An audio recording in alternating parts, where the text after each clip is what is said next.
Sir balloon problem आप ना कुछ कह रहे थे उसके बारे में, वो नहीं समझ आया था। ठीक है बेटा, वो अगली क्लास में दोबारा डिस्कस कर लेंगे। आज मैं बेसिकली पहले डाउट्स बताना चाहता हूँ सबके, ठीक है।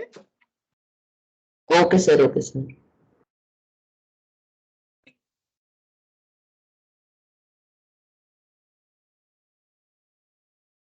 बेटा पिछला गेट बंद कर लो, वाला गेट बंद कर लो, कोई एक लो, कोई पिछला।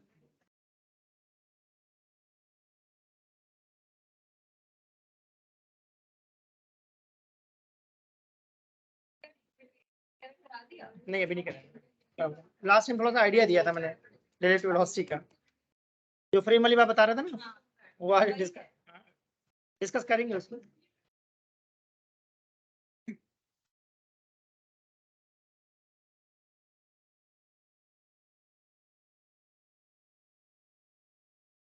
अगर बेटा किसी के डाउट्स हैं तो उसकी फोटो खींच के ग्रुप में अगर भेज सकते हो तो भेज दो, मतलब आसानी से तब डिस्कस कर पाऊंगा मैं।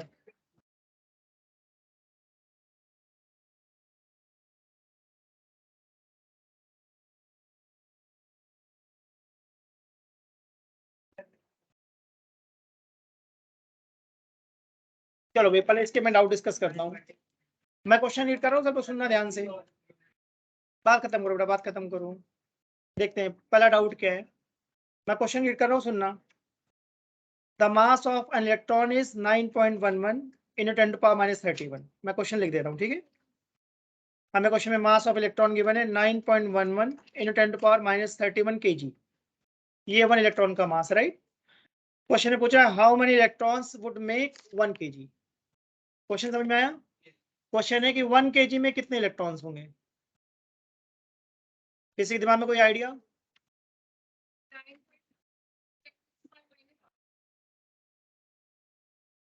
ठीक है, मेरे दिमाग में तो देखो एक बेसिक बात आई।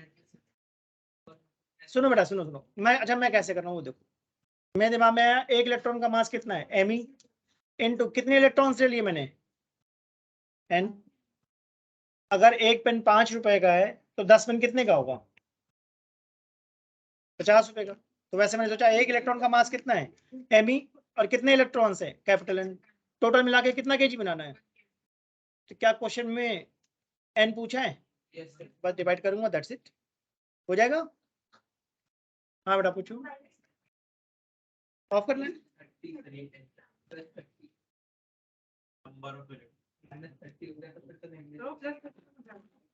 देखते ना, पहले ये समझ में आया मैंने क्या करा। अब मास ऑफ इलेक्ट्रॉन से डिवाइड करूंगा तो मास ऑफ इलेक्ट्रॉन क्या था, 9.11 इन 10⁻31। ऊपर जाकर प्लस 31 कर दूं, क्या 10 इन 10⁻30 कर दूं, ऑलमोस्ट कैंसिल हो जाएगा क्या।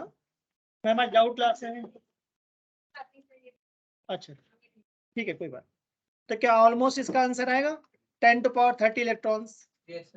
बहुत कम है, बहुत ज्यादा है, बताओ भाई, बहुत ज्यादा इलेक्ट्रॉन्स हैं। ठीक है, दूसरा क्वेश्चन मैं देखो रीड करता हूँ, सब लोग सुनना ध्यान से, और इसके सारे डाउट्स निकाल लेता हूँ, फिर जिसके जो डाउट्स है बताना। A train of 150 length 150 metre length is going towards north. देखो भाई सब लोग डायरेक्शन समझते हो, नॉर्थ, साउथ, ईस्ट, वेस्ट, सही ना। अब मैं क्वेश्चन रीड कर रहा हूँ। A train of 150 metre length is going towards north direction at a speed of 10 metre per second. ठीक है, तो देखो मैं ट्रेन बना दे रहा हूँ। इस ट्रेन की लेंथ कितनी है, 150 मीटर। फिजिक्स में कॉमन सेंस चलता है, बस ध्यान से सुनते जाओ जो मैं बोल रहा हूँ। गोइंग टुवर्ड्स नॉर्थ, तो डायग्राम में मैंने नॉर्थ दिखा दिया, एरो का मतलब इधर जा रहा है। कितनी स्पीड से, 10 metre per second. A parrot flies at speed of 5 metre per second towards south direction parallel to railway track. एक पैरेट है, ठीक है ना, वो पैरेट किस तरफ जा रहा है, साउथ की तरफ, ठीक बात है ना। और पैरेट की स्पीड हमें दी है 5 मीटर पर सेकेंड, ठीक है। इसका मतलब ट्रेन और पैरेट की डायरेक्शन सेम है या अपोजिट है। अब बड़ा रियल लाइफ एग्जांपल देता हूँ, सबने महसूस भी करा होगा। हाईवे पे एक कार जा रही है 80 किलोमीटर पर आवर से, उसके पैरेलल मेरी कार भी जा रही है 80 किलोमीटर पर आवर से। तो अगर मैं दूसरी कार को देखूंगा तो क्या दिखेगा, प्रैक्टिकली सोच के बताना। स्टिल है, वेरी गुड। खूब डिस्कस करा करो, मेरे से डिस्कस करोगे ना तुमको बहुत सही से कॉन्सेप्ट सिखाऊंगा। तो मैंने एक एग्जांपल दिया, अगर दो कार सेम डायरेक्शन में जा रही हैं 80 किलोमीटर पर आवर से, तो ए वाला बी को देखे या बी वाला ए को देखे, दोनों स्टिल लगेंगे क्या? सही बात है। अब एक और एग्जांपल देता हूँ रियल लाइफ में जो मैंने महसूस करा है। कई बार हम लोग लॉन्ग रूट के लिए ट्रेन से जाते हैं कार के बजाय, ठीक है। तो कई बार ऐसा मैंने महसूस करा कि एक ट्रेन में मैं जा रहा हूँ, एक ट्रेन सामने से क्रॉस कर रही है। तो जब ट्रेन सामने से क्रॉस करती है, पैरेलल ट्रैक होता है राइट, तो मुझे लगता है कि जो ट्रेन साइड से जा रही है वो धीमी है या बहुत तेज जा रही है? बहुत तेज लगती है। अगर मेरे ट्रेन की स्पीड 80 किलोमीटर पर आवर और सामने से जो आ रही है उसकी स्पीड भी 80 kilometre per hour, opposite direction में, नोटिस करना अपोजिट डायरेक्शन में, तो मुझे लगेगा दूसरे ट्रेन की स्पीड 160 किलोमीटर पर आवर है। सोचो मेरी बात आराम से। एक मिनट मैं चेक कर लूँ रिकॉर्डिंग मैंने स्टार्ट करी या नहीं करी। ठीक है, तो मैं आइडिया क्या देना चाह रहा हूँ अगर दो चीजें सेम डायरेक्शन में जा रही हैं, तो मैं कार की स्पीड 80 है, मेरे कार की स्पीड 100 है मैं तुमको ओवरटेक कर रहा हूँ, तुम्हारी 80 है मेरी 100 है, ओवरटेक समझ में आया ना, सेम डायरेक्शन में। तो अगर तुम मेरी कार को देखोगे तो तुम्हें मेरी कार की स्पीड 100 दिखेगी, 80 दिखेगी या 20 दिखेगी? 20। तुम्हारी कार की स्पीड मैंने कितनी बोली थी? 80 मेरे कार की, और मैं ओवरटेक कर रहा हूँ, मतलब समझ में आया ना, पीछे से आगे जा रहा हूँ तेजी से, तो तुम्हें मेरी कार की स्पीड कितनी दिखेगी? 20। ग्राउंड पे कोई खड़ा हुआ पर्सन है, उसको मेरी कार की स्पीड कितनी दिखेगी? 100। तो लास्ट क्लास में मैंने एक आइडिया दिया था, फ्रेम ऑफ रेफरेंस, ऑब्जर्वर के हिसाब से आंसर बदल जाता है। ग्राउंड से देखोगे कुछ और देखेगा, किसी और फ्रेम से देखोगे तो कुछ और देखेगा। इसका मतलब वो रिलेटिव वेलोसिटी का कॉन्सेप्ट है, आगे पढ़ेंगे। फिलहाल अभी जो हम क्वेश्चन करने जा रहे हैं उसमें हमारी ट्रेन किधर जा रही है? नॉर्थ की तरफ। देखो 10 से पैरेट किधर जा रहा है? साउथ। सेम डायरेक्शन में या अपोजिट? सही है, ठीक बात है ना। तो मुझे रिलेटिव अगर देखा जाए तो स्पीड 10-5 दिखनी चाहिए या 10+5? अपोजिट डायरेक्शन में। एक ट्रेन 80 से जा रही है, दूसरी ट्रेन 80 से जा रही है अपोजिट डायरेक्शन में, तो रिलेटिव 0 दिखेगा या 160 दिखेगा? तो इसका मतलब समझो मैं क्या बोलना चाह रहा हूँ। ट्रेन की कितनी स्पीड है? 10, पैरेट की कितनी है? 5, तो रिलेटिव कितनी दिखेगी? 10-5 या 10+5? सोच लो आराम से। सही। अब मैंने लास्ट टाइम मैंने बताया था, ये तो ऑब्जेक्ट रेस्ट पे होगा, रेस्ट पे तो कुछ करना ही नहीं है। अगर मोशन में है तो 3 पॉसिबिलिटी है, ये तो कांस्टेंट वेलोसिटी चलेगा, या कांस्टेंट एक्सेलरेशन चलेगा, या वेरिएबल एक्सेलरेशन चलेगा। तो अभी फिलहाल कौन सा केस है? Constant velocity. सोच लो, सही बात है। तो अब मैं एक बेसिक फॉर्मूला लगाऊंगा। टाइम का फॉर्मूला क्या होता है? Distance upon speed. ये बात सही बोली मैंने? डिस्टेंस कितनी लग रही है ट्रेन की? 150, और स्पीड मुझे कितनी दिख रही है? 10+5। तो इसका आंसर मुझे लगता है 10 सेकंड आ जाए। आई होप क्लियर हुआ सबको। चलो अगला डाउट देखता हूँ क्या है। अपोजिट केस में वो एक ऐड हो जाती है ना। हाँ ठीक है ना, 10 सेकंड आएगा बेटा। 150/15 आया ना। अभी हाँ रिलेटिव मोशन अभी हमने पढ़ा नहीं है, पढ़ेंगे इसको। ठीक है, क्वेश्चन नंबर 5 में भी डाउट है, देखते हैं क्या है क्वेश्चन नंबर 5। मैं ये पेपर ग्रुप में भेज दूंगा, ठीक है, वहां से देख लेना। मैं रीड कर रहा हूँ। A car is traveling along a straight line. It covers 1/2 of total distance with velocity 10 metre per second. देखना ध्यान से, जो हाफ डिस्टेंस है उसको कितनी स्पीड से कवर करा है? 10 मीटर पर सेकंड, ए से बी, ऐसा क्वेश्चन कह रहा है। The remaining part of distance was covered with velocity of 12 metre per second for half the time। अब तो कोई अच्छा क्वेश्चन बनाया है इन्होंने। अभी स्पीड कितनी है? 12 metre per second for half the time, यानी ये टाइम कितना है? t/2। And with velocity 16 metre per second for other half. Other half के लिए स्पीड कितनी है? 16 मीटर पर सेकंड। देखते हैं बेटा, मैं कहता नहीं कितना आता है वो किससे मालूम पड़ता है? क्वेश्चन से। क्वेश्चन सॉल्व कर पा रहे हो दैट्स इट, नहीं कर पा रहे तो सब बेकार बात है।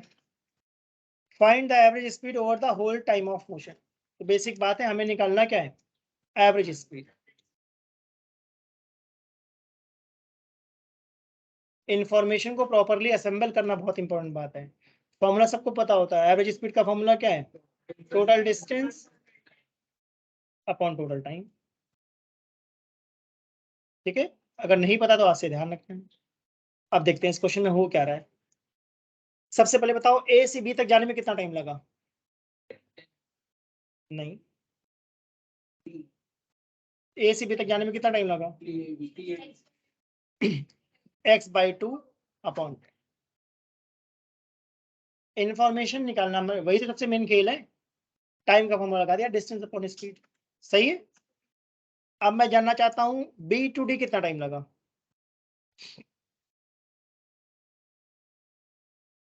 t/2 plus t/2। देखो क्वेश्चन 2 सही है। अब मैं जानना चाहता हूँ बी टू डी डिस्टेंस कितनी है? x/2। Very good. जिसको मुझे क्या लिखना चाहिए?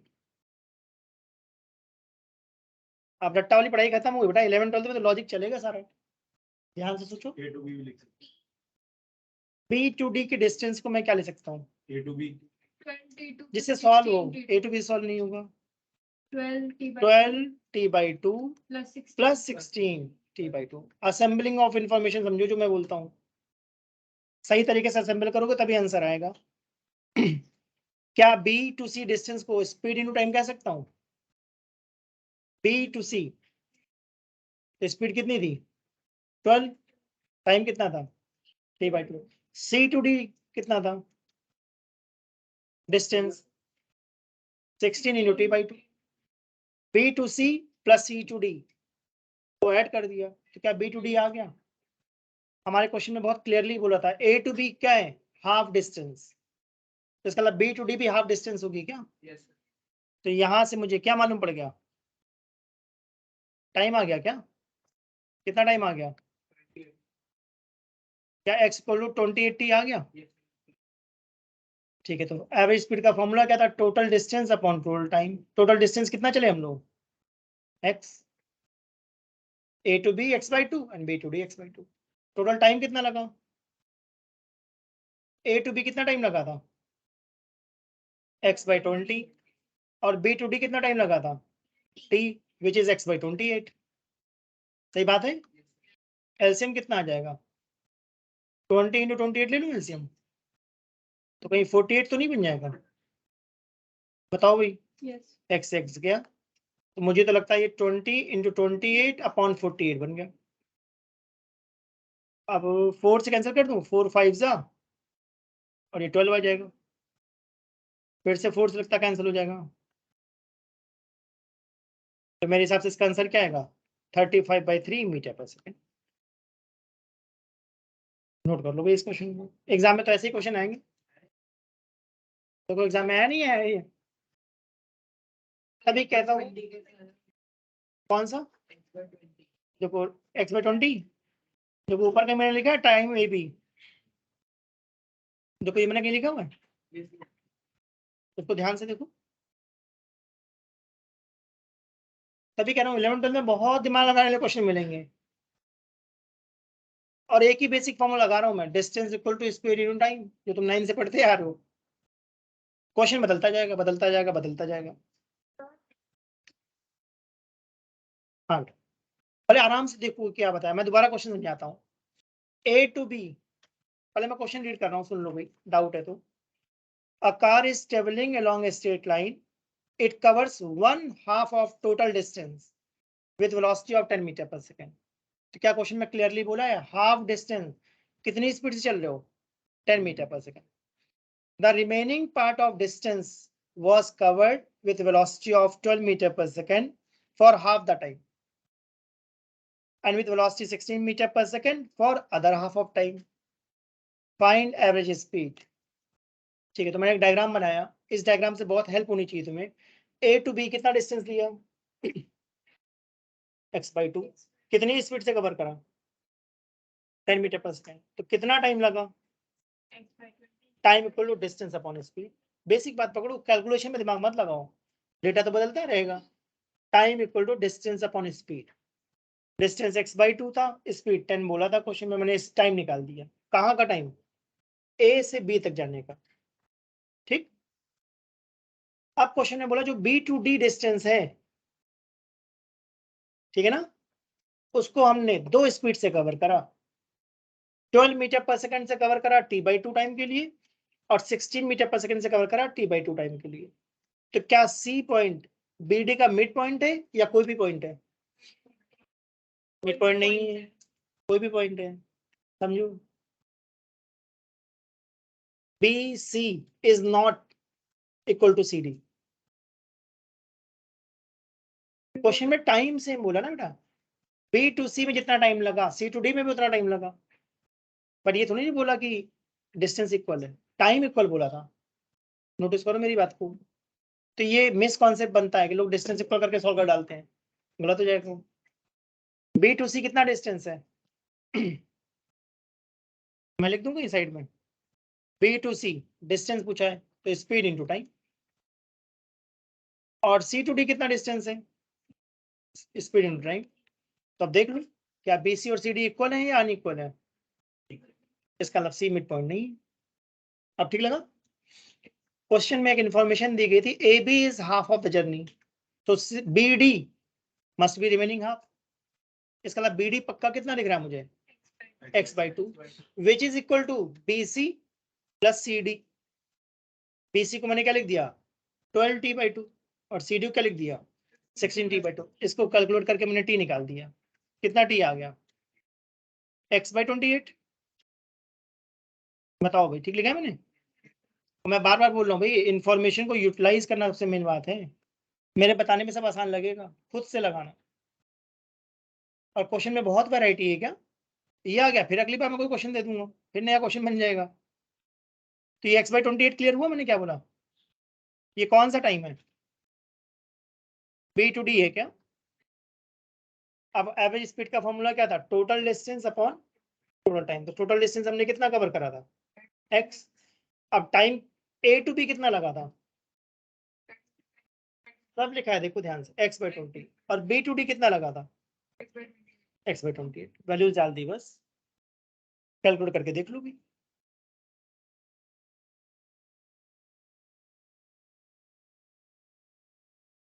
35/3 आ रहा है। तो ये थोड़ा आइडिया लग रहा है ना कि एग्जाम में बढ़िया क्वेश्चन डालते हैं लोग। प्रैक्टिस करो, जितना प्रैक्टिस करोगे उतना सीखोगे। जहां फंसो मुझसे बोलो, डाउट लो, डाउट लूंगा। किसी बुक का कोई भी डाउट ले आओ, बट पढ़ना पड़ेगा बेटा। खाली ऐसा नहीं कि थ्योरी पढ़ लिया काम हो गया, उससे बात नहीं बनेगी, क्वेश्चन बनाने पड़ेंगे। किसी बुक का कोई भी डाउट पूछो मुझसे, अगर ये क्लियर। हाँ बेटा, व्हाट्सएप पे लोगे? हाँ, क्वेश्चन नंबर 6 डिस्कस करें, अगर ये डाउट क्लियर हो तो। नोट कर लिया तुम लोगों ने? अगला क्वेश्चन देखते हैं भाई क्या है। ये क्वेश्चन तो मैंने क्लास में कराया है। क्वेश्चन गिवन है में p plus a/v² v minus b equal to RT। मैं क्वेश्चन रीड कर रहा हूँ, सब सुनो। In van der Waals equation what are the dimension of a and b। तो जिन लोगों ने डायमेंशन पढ़ा है देख लो। एडिशन देखते ही मुझे क्या आइडिया आ रहा है कि जो p है वही हमारा a/v² है। सब्ट्रैक्शन देखते ही मुझे क्या आइडिया आ रहा है कि v और b की डायमेंशन इक्वल है। v का मतलब वॉल्यूम है, तो वॉल्यूम की डायमेंशन क्या होती है? L3। तो क्या मेरे पास b की डायमेंशन आ गई? p हमारा कौन है? प्रेशर, जिसकी डायमेंशन होती है ml-1 T-। अगर याद नहीं है तो भाई एनसीईआरटी खोलो, एनसीईआरटी में फर्स्ट 30 डायमेंशन याद करो, पेज नंबर 218 के आसपास मिल जाएगा। नई बुक में 218 है, पुरानी बुक में 214 है। 1 to 30 एटलीस्ट डायमेंशन याद करना है। और बैठे मत रहो, जितना बैठे रहोगे उतना नुकसान होगा, कोशिश करो। Equal to a/v²। v हमारा कितना था? L3। तो a कितना आ जाना चाहिए? ml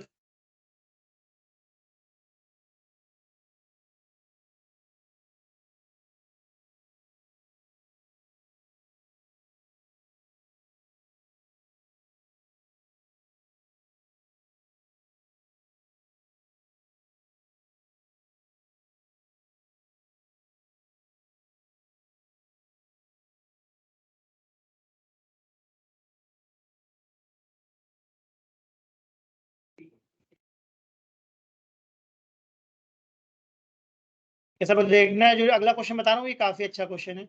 उससे पहले मैं एक आइडिया दे रहा हूँ, अगर किसी को नहीं पता है तो ध्यान से सुनना भाई, जिसको नहीं आता ध्यान सुनना। अगर कहीं लिखा है y equal to x to power 4, ठीक है, तो dy बाई डी एक्स का मतलब मैं बोलना चाह रहा हूँ differentiation of y with respect to x। ध्यान सुनना मैंने क्या बोला। तो डिफरेंशिएशन में रूल होता है जो भी पावर होती है वो आगे आ जाएगी और एक पावर कम हो जाएगी, ठीक है। ये फॉर्मूला अच्छे से याद होना चाहिए। तो मैं क्वेश्चन रीड कर रहा हूँ, सब लोग सुनना ध्यान से। क्या है question? A metallic disc is being heated. अगर किसी चीज को हीटिंग करोगे तो हीटिंग करने पे क्या एक्सपैंड हो सकता है? पता है सबको? हीटिंग करने पे नॉर्मली चीजें एक्सपैंड होती हैं। Area is given by, question में हमें एरिया गिवन है। Area is 5t² plus 4t plus 8। A metallic disk is being heated. Its area is 5t² plus 4t plus 8. Calculate rate of increase of area. Question के wording पे ध्यान देना। क्या पूछा है? Rate of increase of area. तो 11th-12th में same question book में मिलते हैं या सिमिलर? सेम नहीं मिलेगा कि तुम बुक पे ढूंढो मिल जाए, नहीं मिलेगा। इसका अलग कॉन्सेप्ट समझना जरूरी है। तो मैं तुम लोग थोड़ा एक्सप्लेन करता हूँ। जहां पर भी रेट वर्ड आता है ना, इसका अलग टाइम से डिवाइड कर रहा है, ठीक है। और हमें किसका एरिया निकालना है? Rate of increase of area. तो इसका ना हमें निकालना क्या चीज है? Delta area. हमें निकालना है एरिया, इंक्रीज ऑफ एरिया। इसको मैंने क्या लिखा है? D A. किसके रिस्पेक्ट पे? टाइम। तो इस वर्ड को ध्यान दिया सबने? रेट का मतलब टाइम से डिवाइड करना है। Rate of increase of area का मतलब D A by D T, ठीक है। अगर नहीं समझ पा रहे हो तो मैं थोड़ा सा और एक्सप्लेन करता हूँ। क्या तुम लोग वेलोसिटी समझते हो? वेलोसिटी को हम लोग क्या बोलते हैं? डेफिनेशन पता है किसी को? Rate of change of velocity, rate of change of position. तो ध्यान से देखना, ध्यान से देखना। दो टाइप की वेलोसिटी मुझे पता है, एक होता है इंस्टेंटेनियस और एक होता है एवरेज।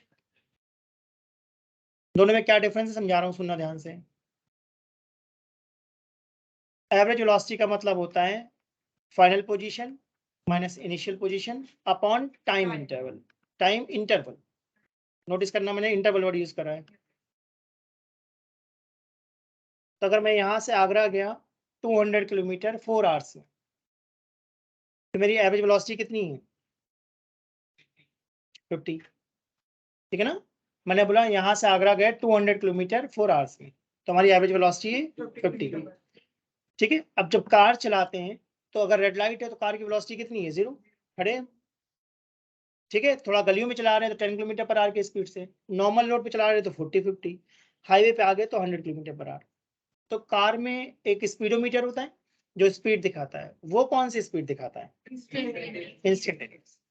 तो दो टाइप की स्पीड होती है, ये आइडिया देना चाह रहा हूँ। एक होती है एवरेज और एक होती है इंस्टेंटेनियस। तो नाम से ही मालूम पड़ रहा है, instantaneous velocity means velocity at a given instant. For example right now velocity of car is 90 kilometre per hour. After 1 second velocity में भी 95 किलोमीटर पर आवर और 80 किलोमीटर पर आवर। अभी भी तुमने 90 देखी, मैंने एक्सीलेटर पे पैर रख दिया तो बढ़ जाएगी 1 सेकेंड बाद, राइट। ब्रेक पे पैर रख दिया तो कम हो जाएगी। इसका मतलब कार की वेलोसिटी कांस्टेंट रहती है या बदलती रहती है? इसका मतलब एक पर्टिकुलर इंस्टेंट पे जो वेलोसिटी होगी उसको हम बोलेंगे इंस्टेंटेनियस वेलोसिटी। तो मैं दो आइडिया दे रहा हूँ, उनमें डिफरेंस समझना कि क्या बताना चाह रहा हूँ। एक, यहां से आगरा गए 4 घंटे, तो जो 4 आवर्स मैं वर्ड यूज कर रहा हूँ दैट इज टाइम इंटरवल, ठीक है ना, ठीक है ना। तो टाइम इंटरवल अगर लार्ज होता है तो हम लोग कॉन्सेप्ट लगाते हैं एवरेज वेलोसिटी का। अब दूसरा एग्जांपल दे रहा हूँ, 95 में क्या हिंट दे रहा हूँ। कार की वेलोसिटी अभी 90 किलोमीटर पर आ रहा है, 1 मिली सेकेंड बाद कितनी होगी?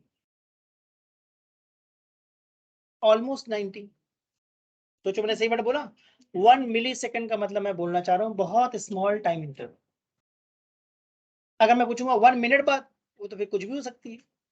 बट अगर मैंने बोला 1 मिली सेकेंड, तो 1 मिली सेकेंड में वेलोसिटी 90 से लगता है 90.001 हो गई हो, इसका मतलब वेलोसिटी बहुत बदली होगी या बहुत कम?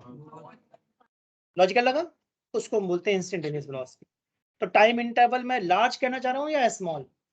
तो इंस्टेंटेनियस में हमेशा टाइम इंटरवल बहुत कम होता है, 0.1 सेकेंड, 0.01 सेकेंड, 0.0001 सेकेंड। तो डिफरेंस देखना, एवरेज वेलोसिटी का फॉर्मूला मैंने क्या लिखा था? X final minus x initial, जिसको हम डेल्टा एक्स कह सकते हैं क्या? और टाइम इंटरवल को, और यहाँ पर जो डेल्टा टी है वो स्मॉल है या लार्ज है? नोटिस करा, 1 आवर, 2 आवर, 10 मिनट्स ऐसा। अब जब मैं इंस्टेंटेनियस लिखना चाह रहा हूँ तो देखना ध्यान से, यहाँ समझने वाली बात है। इंस्टेंटेनियस वेलोसिटी की मैंने डेफिनेशन लिखी है, rate of change of position. तो रेट वर्ड का मतलब मैंने क्या बोला था? टाइम से डिवाइड करना, सही? तो अगर तुम 9th क्लास में होते तो मैं ऐसा बोलता कि टाइम से डिवाइड कर दो और ऊपर क्या लिख दो? एक्स। ठीक बात है? 9th क्लास में ऐसे ही तो पढ़ाते हैं, velocity is x by T. अभी यहाँ मैं क्या पढ़ाने वाला हूँ? D T. डी टी क्या है? Very small time interval. और डी एक्स क्या है? Very small displacement. ठीक है? तो जो मैंने डी टी लिखा है, इस डी टी में टाइम क्या है? लार्ज या वेरी वेरी स्मॉल? तो अगर टाइम 1 मिली सेकेंड है तो 1 मिली सेकेंड में कार 50 मीटर गई होगी या 1 मिलीमीटर गई होगी, या चलो 5 मिलीमीटर चली गई होगी। इसका मतलब अगर टाइम बहुत छोटा लिया है तो कार का डिस्प्लेसमेंट भी तो बहुत ही कम रहा होगा। इसका मतलब dx भी कौन है? स्मॉल वैल्यू या लार्ज वैल्यू? बताओ भाई, है ना? तो dx भी हमारा कैसा है? Very small value. तो इस dx बाई dt को मैं क्या बोलना चाह रहा हूँ? Instantaneous velocity. dx by dt का लिटरल मीनिंग क्या है? Differentiation of x with respect to time. तो मैं दो कॉन्सेप्ट बताना चाह रहा हूँ, एक होता है delta x by delta T और एक होता है D x by D T. और ये मैथमेटिकल पार्ट है, आपको एक्सेप्ट करना पड़ेगा भाई, ये रूल है, ऐसा होता है। मैं तो समझाने की कोशिश कर रहा हूँ। Delta T is large time interval but D T is small time interval. ठीक है? तो अगर टाइम बहुत छोटा है तब उसको हम क्या बोलेंगे? Instantaneous velocity. ठीक है? तो एग्जाम में ऐसे क्वेश्चन आएंगे जिसमें कहेगा इंस्टेंटेनियस वेलोसिटी बताओ, इंस्टेंटेनियस एक्सेलरेशन बताओ, तो कैसे निकालेंगे सीखेंगे। अगर ये क्लियर हो तो प्रीवियस वाले क्वेश्चन में वापस आऊं मैं। मैंने ये आइडिया दिया तुम लोगों को। अब क्वेश्चन क्या था देखो, calculate rate of increase of area at t equal to 3 second.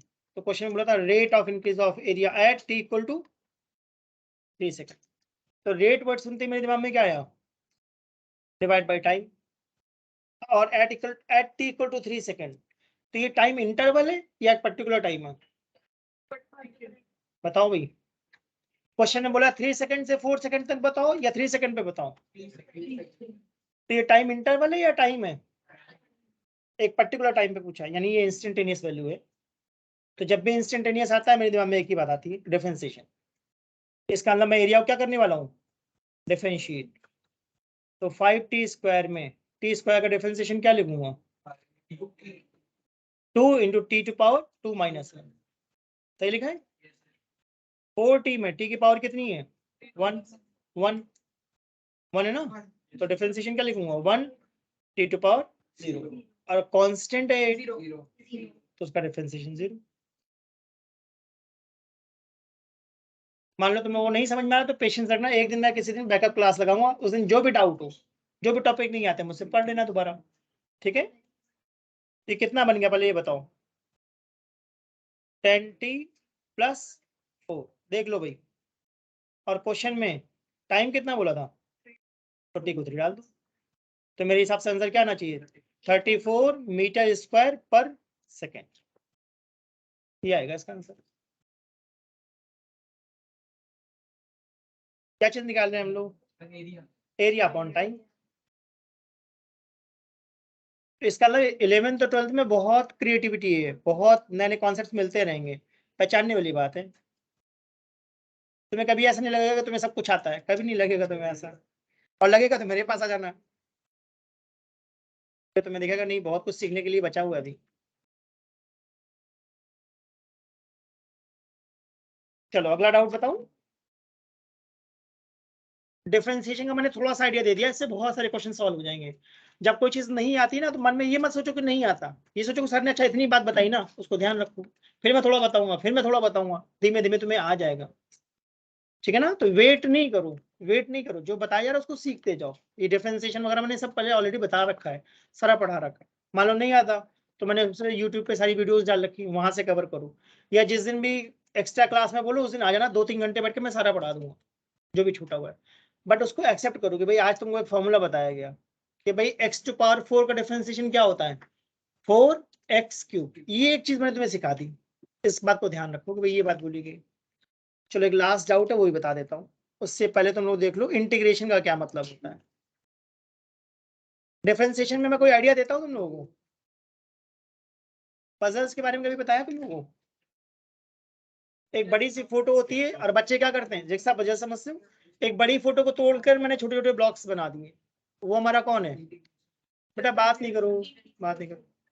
अगर एक बड़ी फोटो को तोड़ दिया तो वो डिफरेंशिएशन है, और छोटी छोटी फोटो को जोड़कर आपस में बड़ी फोटो बना रहा हूँ, ठीक है, जिसके बहुत सारे फॉर्मूले होते हैं। 12th में 70% यही है, कैलकुलस है, तुम इससे आइडिया लगा लो। तो इसका मतलब मैं सारा पढ़ाऊंगा या थोड़ा सा आइडिया दे दूंगा? उतना आइडिया दे दूंगा जितना फिजिक्स में जरूरत है। तो मैं एक आइडिया दे रहा हूँ, ध्यान से देखना। मैंने लिखा है x⁵ dx, और ये सिंबल बचाना, इस सिंबल का मतलब मैं क्या करना चाह रहा हूँ, इंटीग्रेट। ठीक है, रूल है, याद रखना है। तो बहुत ही सिंपल रूल है, जितनी भी पावर है उसमें 1 ऐड कर दो। यहाँ पावर कितनी थी, 5, तो 5 + 1 और उसी से डिवाइड कर दो। ठीक है, ये रूल है इंटीग्रेशन का जो तुमको पता होना चाहिए। ठीक है, अब यहाँ पे देखो मैंने क्या लिखा है, x⁴, ध्यान देना, बॉटम में 1 लिखा है और टॉप पे क्या लिखा है, 2। तो इस ऊपर वाले को बोलते हैं हम अपर लिमिट, और इस 1 को हम क्या बोलते हैं। और हर क्लास में तुम्हारे सामने बहुत सारी नई चीजें आएंगी, तुमको बस केयरफुली सुनते जाना है क्या बताया जा रहा है। ठीक है, तो पहले बताओ ये बन क्या गया, क्या ये x⁴ बन गया? ठीक है ना, आप देखो मैंने ध्यान से देखना, 2 ब्रैकेट बनाए और ब्रैकेट के बीच में क्या डाल दिया है, माइनस। सबसे पहले x या क्या पुट कर दो, 2, तो डालो क्या बन जाएगा, 2⁴ अब x क्या डाल दो, 1, तो क्या 2⁴ 64 हो जाएगा, राइट, बाई 6 माइनस 1/6, तो क्या आंसर 63/6 आ गया। ठीक है, ध्यान सुनते जाओ, नहीं आया तो एक और करके दिखाता हूँ, एक और करके दिखाऊं ऐसा क्वेश्चन, एक और करवाता हूँ, देखना ध्यान से। मान लो एग्जाम में आ गया x² + x³ dx, और लिमिट हमने डाल दी 0 से 2 तक। ये रॉकेट साइंस नहीं बेटा, बस पेशेंसली सुनो तुम लोग कि क्या बताया जा रहा है, ध्यान सुनते जाओ, धीमे धीमे अपने आप समझ में आ जाएगा। पहली बार में बहुत मुश्किल लगेगा, दूसरी बार में ठीक लगेगा, तीसरी बार में यूज्ड टू हो जाओगे, मतलब तीसरी बार में तुम खुद ही अपने आप कर लोगे, मुझसे पूछोगे ही नहीं। पहली बार देख रहे हो इसलिए तुम लोग को बहुत भयंकर लगता है कि क्या चल रहा है। ठीक है, चलो बताओ भाई x⁴ का इंटीग्रेशन क्या लिखूं, x⁴3/3। और डरो बिल्कुल नहीं, घबराओ नहीं कि कुछ नहीं होगा, सब हो जाता है। फर्स्ट 2 मंथ बाद ढंग से सुनो क्या बताया जा रहा है, सब हो जाता है, सब हो जाता है। तो घबराने की जरूरत नहीं, थोड़ा ध्यान दो बस कि क्या बताया जा रहा है। x⁴ का इंटीग्रेशन,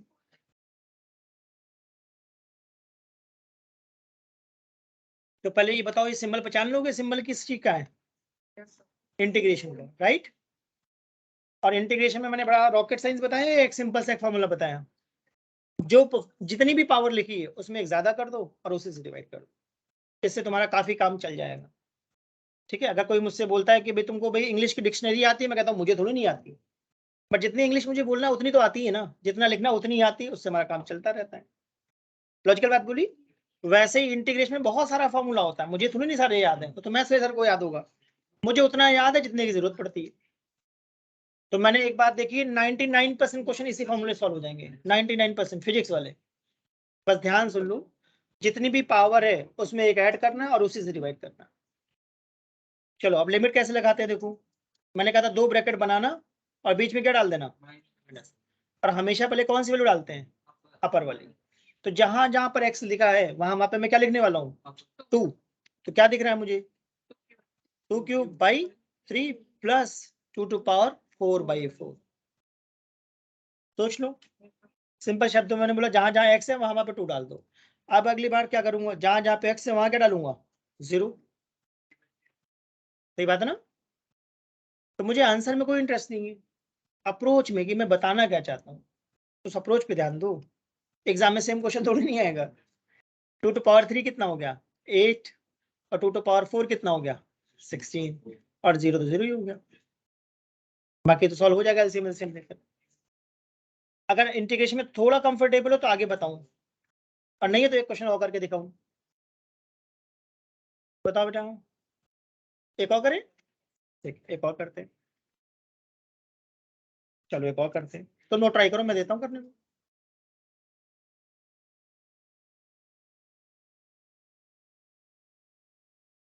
चलो इसको ट्राई करके देखो, कर पाते हो तुम लोग।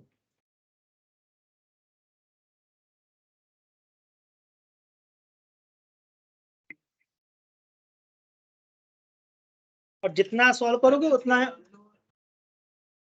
0 टू 1। 11 12 का एक ही रूल है बेटा, जब भी क्वेश्चन दिया जाए बस चुपचाप बैठ के शांति से सॉल्व करो, जो जिसके दिमाग में आ रहा है सॉल्व करो। 1 by x to power 4 plus x to power 4 by 4। 11 12 वाले बच्चे बस चुपचाप बैठ के सुनते रहते हैं क्लास में क्या चल रहा है, तुम्हें अपने आप धीमे धीमे समझ में आ जाएगा। और ना समझ में आए तो बोलो सर और करो, मैं और करूँगा, बट पीसफुली सुनो बैठ करके कि क्या चल रहा है क्लास में। तो ट्राई करो, जब भी क्वेश्चन दो you must try, whether your answer is right or wrong does not make any difference, answer आना चाहिए। गलत आया कोई बात नहीं, धीमे धीमे धीमे धीमे गलत आंसर सही होना शुरू हो जाएगा। dx dx का मतलब बेटा इंटीग्रेशन करना है x का। dx बता रहा है कि किसको इंटीग्रेट करूं, इंटीग्रेट x।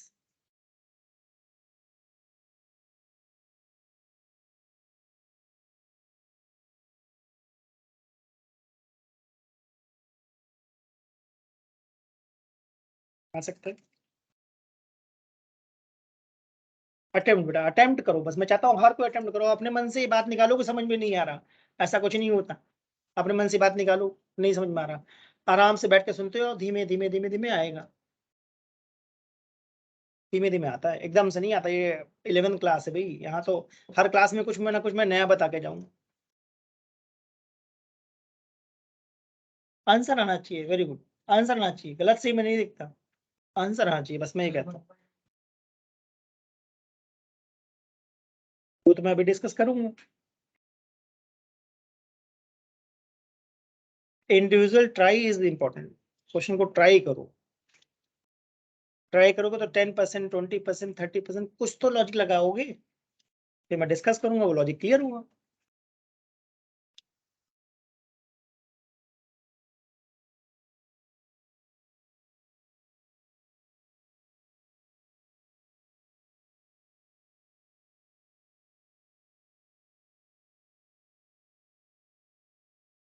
चलो डिस्कस करें, सबने ट्राई कर लिया ना, कुछ भी आ सकता है, मुझे नहीं पता आंसर क्या है, वो तो सॉल्व करूंगा तब मालूम पड़ेगा, बट आंसर आया ना, गुड। मैं चाहता हूँ आंसर आना चाहिए तुम लोगों का, कुछ भी आया कोई दिक्कत नहीं। सबसे पहले देखो ध्यान से, मेरे दिमाग में क्या चल रहा है, मेरे दिमाग में तो चल रहा है इसको x टू पावर -4 कह सकता हूँ या नहीं। तो मैंने अभी इंटीग्रेट किया या सिर्फ लिख दिया वापस, अभी सिर्फ लिखा है, सॉल्व नहीं करा मैंने। अब x टू पावर -4 का इंटीग्रेशन मुझे क्या दिख रहा है,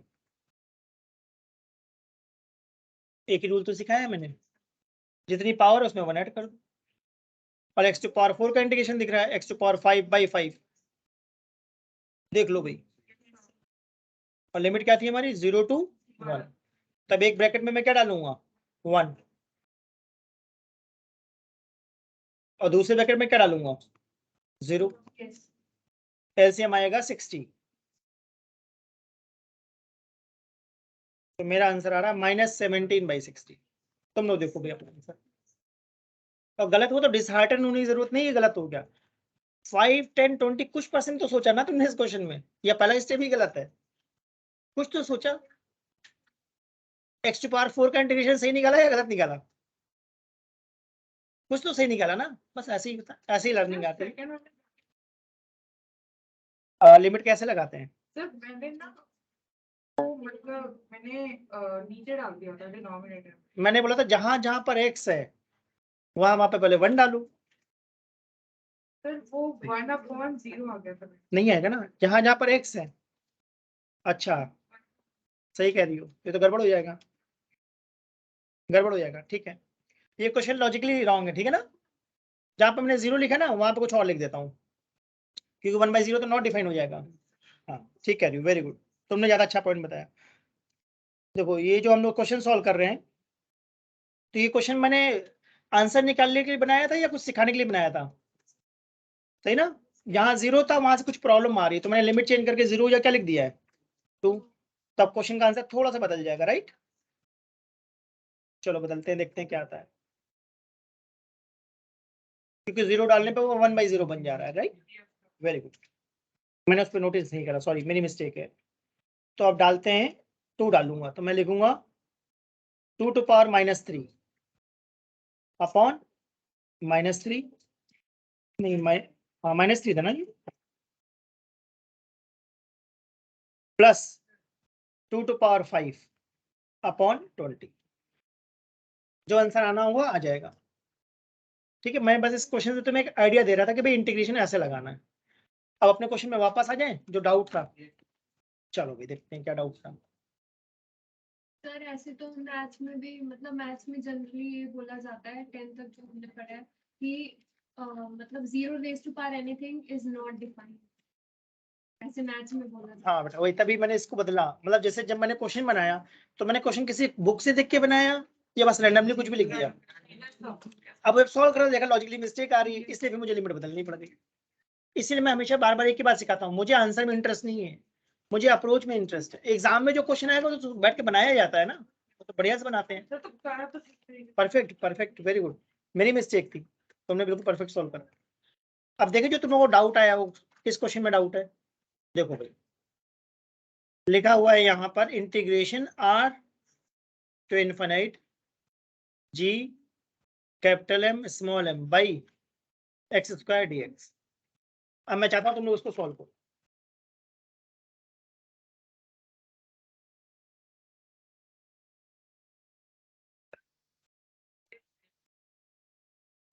तो ये एंट्री तो होंगे नहीं ना, क्योंकि ये कैपिटल है। देखो बेटा, मैंने यहाँ पे एक बहुत क्लियरली बात बोली थी अभी थोड़ी देर पहले कि dx क्या बताता है, x को इंटीग्रेट करो, बाकी से बटा तो कांस्टेंट है। ट्राई करो, देखो कितना आता है, ट्राई तो करो।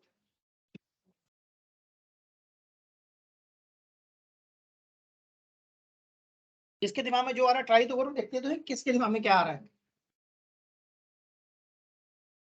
ट्राई करो, देखो क्या। अब देखो -2 में मैंने क्या बोला था, पावर 8 ऐड था वो। ट्राई करो, जल्दी से ट्राई करो।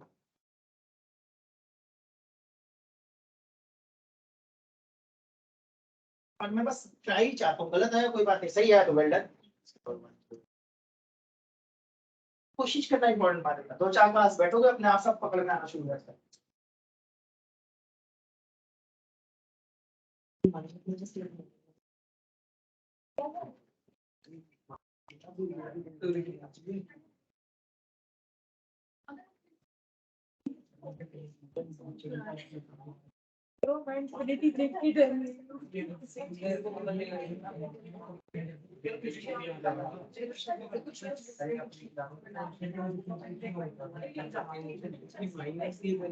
इंफिनिटी तो हो गया।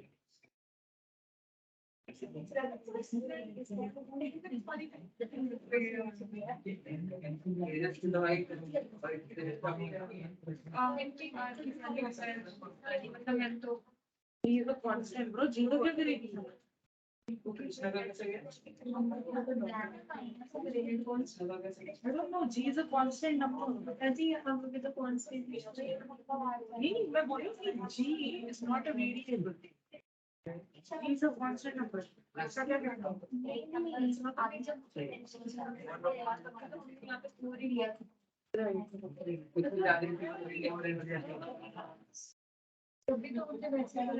मैं किसमें ये जो इंफिनिटी दे रखा है वो इंफिनिटी है ना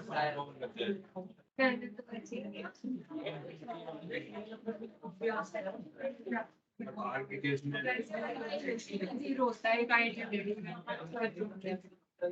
वन बाय इंफिनिटी जीरो होता है और बड़ा इंफिनिटी बेस पर हम जीरो एकदम जीरो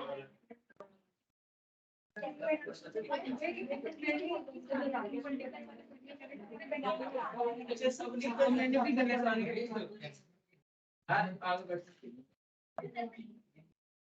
पूरा पेपर तो चीटिंग है मैंने के बाद ऐसा किया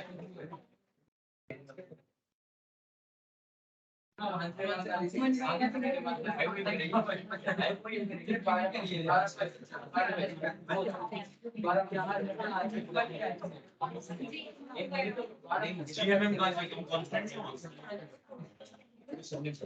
पहले वाले क्वेश्चन जो मैंने आपको बताएंगे इतने तो नहीं आना तो पहले हमारे पास इतने सारे वेरिएबल एप्लीकेशन में नहीं थे। मैंने क्या आ गया है ना मेरे अंदर कैसा आया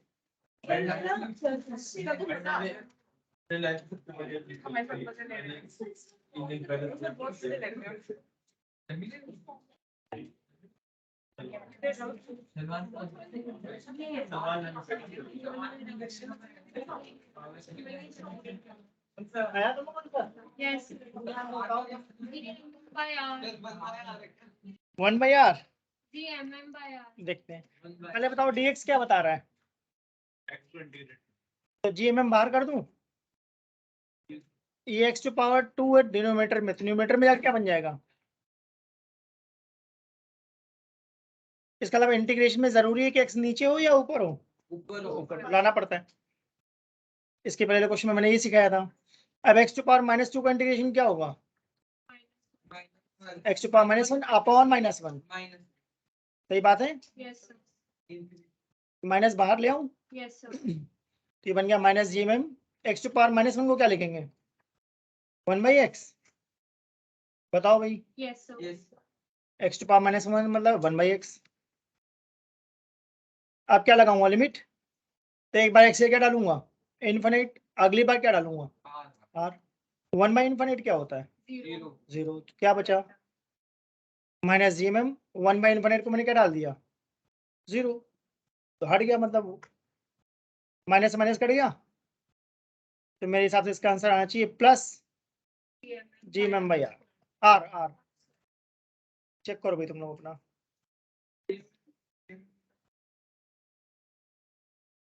क्या चीज बेटा? सर जीएमएम मैंने लगाया नहीं वो मतलब रहेगा वो, कोई बात। चलो कोई भी नहीं हम लोग इंटीग्रेट करें किसको इंटीग्रेट करेंगे हम? जीएमएम को जैसे मान लो कहीं पे लिखा हुआ है इंटीग्रेशन 5x टू पावर 3, तो इंटीग्रेट 5 को करोगे या x टू पावर 3 को?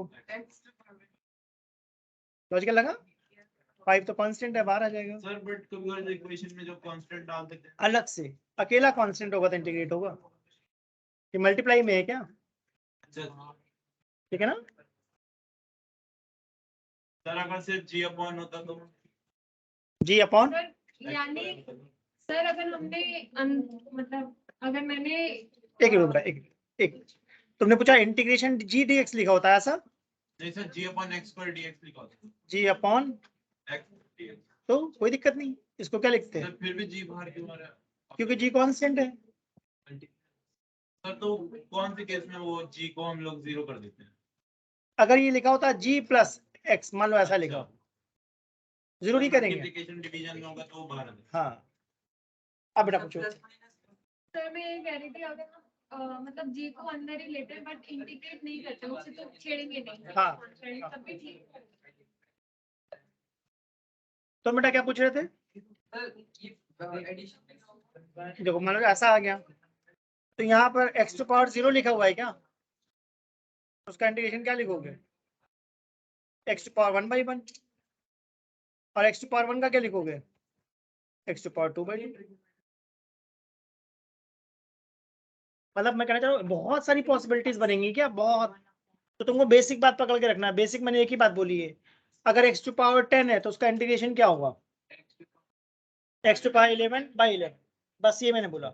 अगर x टू पावर -5 लिखा है तो उसका इंटीग्रेशन क्या होगा, x टू पावर -4/-4, बस यही लगाना है हर जगह, हर जगह। इससे ही मैक्सिमम क्वेश्चन सॉल्व हो जाएगा। देखो अभी सॉल्व हुआ है नहीं हुआ, टेस्ट का ही तो क्वेश्चन है, सॉल्व हुआ है नहीं हुआ। और तुमने अगर इंटीग्रेशन में क्लास देखी होगी, मैंने ये पढ़ाया होगा, इतना नहीं बताया होगा, देखना मैंने तो ये बताया था। चलो और जिसका जो डाउट है पूछो भाई, इस पेपर के सारे डाउट हो गए, और जिसके डाउट है बोलते जाओ, मैं सॉल्व करता जाऊँ। जिसका भी डाउट है रीड करो। सर एनसीईआरटी का क्वेश्चन है। अच्छा देखो भाई, ध्यान से देखो, ध्यान से देखना।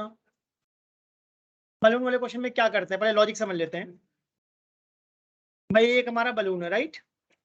इस बलून की कुछ वेलोसिटी है, 50 मान लें, और हाइट कितनी ली थी, 100 मीटर, सॉरी, ठीक ना। अब मैंने बहुत क्लियरली बोला था कि जब किसी चीज को ड्रॉप करते हैं तो क्या होता है, जब भी किसी चीज को ड्रॉप करते हैं तो जहां से ड्रॉप करते हैं उसकी वेलोसिटी ले लेगा। जब किसी चीज को ड्रॉप करते हैं तो जहां से ड्रॉप करोगे उसकी वेलोसिटी ले लेगा। बिल्डिंग से ड्रॉप करोगे, बिल्डिंग की वेलोसिटी मतलब 0। फाइटर प्लेन से ड्रॉप करोगे तो फाइटर प्लेन की वेलोसिटी, बलून से ड्रॉप करोगे तो बलून की वेलोसिटी। अब जरूरी थोड़ी कि बलून हमेशा ऊपर जाए, बलून नीचे भी तो जा सकता था, ऐसा भी क्वेश्चन आता है। अभी मैंने एलन के टेस्ट में देखा था, उसमें बलून नीचे जा रहा था, तो वो तो आता रहता है। हाँ तब माइनस हो जाती। तो फिलहाल अभी देखो, अब मैंने जो क्वेश्चन बनाया था, मैंने बोल रहा था कि तुम्हारा मोबाइल था क्या जो पॉकेट से स्लिप हो गया, तो चलो, तो ये मोबाइल नीचे जाएगा या ऊपर जाएगा, पहले ऊपर जाएगा फिर नीचे आएगा, राइट। ठीक है, अब ध्यान से देखना, इस क्वेश्चन को सॉल्व करने के दो तरीके हैं। सर बैलून असेंड कर रहा है डिसेंड कर रहा देखो डायग्राम में दिखाया होगा मैंने, है? सब डायग्राम में दिख रहा होगा। बलून की वेलोसिटी किधर दिखाई मैंने, एरो देखो लगाए, ठीक है ना। अब इस क्वेश्चन को मैंने बोला था दो तरीके से सॉल्व करते हैं, एक A to B और एक C to D, जो 9 क्लास वाला तरीका है, और एक तरीका 11 क्लास वाला सीधा A to D। तो A to D मैं सॉल्व करना चाहता हूँ। तो फॉर्मूला हमारे पास क्या है, S इक्वल टू, और ध्यान दो मैंने वेक्टर में लिखा है क्या, तो S का मतलब होता है डिस्प्लेसमेंट, मतलब Y फाइनल माइनस U कितना है 50, 0 नहीं है, 0 नहीं है, ठीक बात बोली। A कितना है -9.8, मैं हमेशा -9.8 डालूंगा वेक्टर में।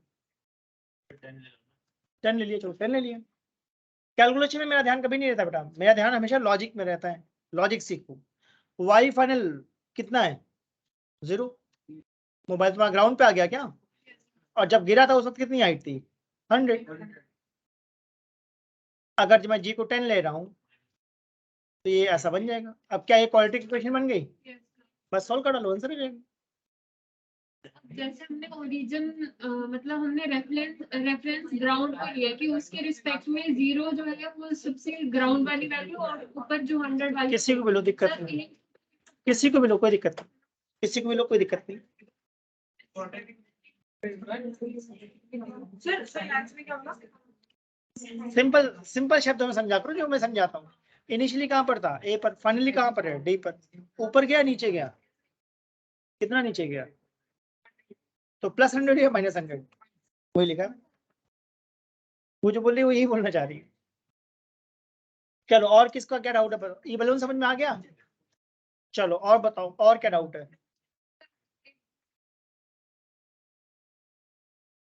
जिसका जो भी डाउट है, थोड़ा पेशेंस रखो बेटा, पेशेंस रखो, सब हो जाएगा। मतलब घबराओ नहीं कि क्या बता रहे हैं भाई। ठीक है, इसको डिस्कस कर लेते हैं, पर जिसका जो डाउट है पूछ लो भाई, मुझे भेज दो जिसका जो डाउट है।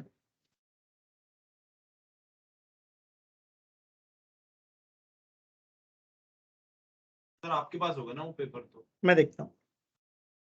सर एक डाउट सेंड करें।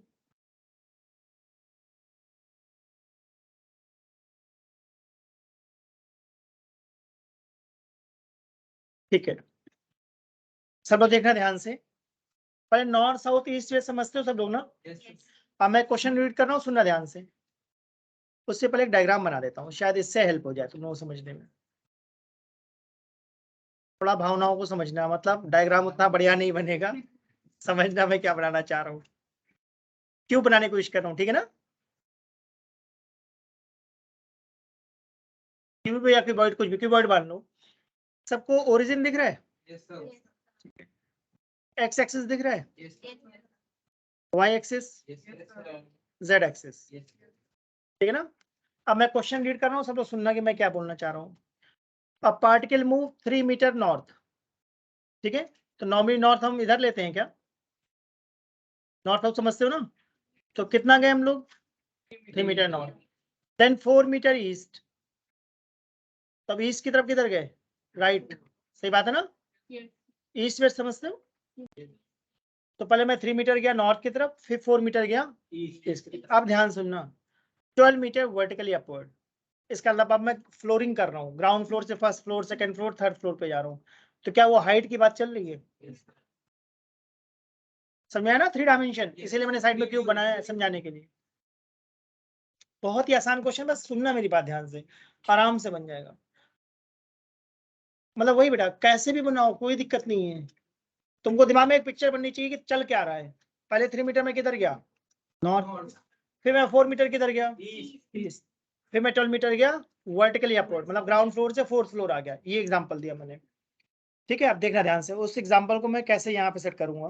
पहले ये बताओ, 3 मीटर और 4 मीटर दिख रहा है सबको? Yes, sir. Yes. ठीक है, अभी तक जो डायग्राम बनाया है मैंने 3 मीटर और 4 मीटर, वो 2D है या 3D है? 2D. सही ना? ठीक है ना? Yes, sir. तो मैं O से कहाँ गया था? A से कहाँ गया था? B. B, सही है? तो OB कितना है? 5। वेरी गुड, पाइथागोरस निकाल दिया। यहाँ तक कोई दिक्कत तो नहीं है?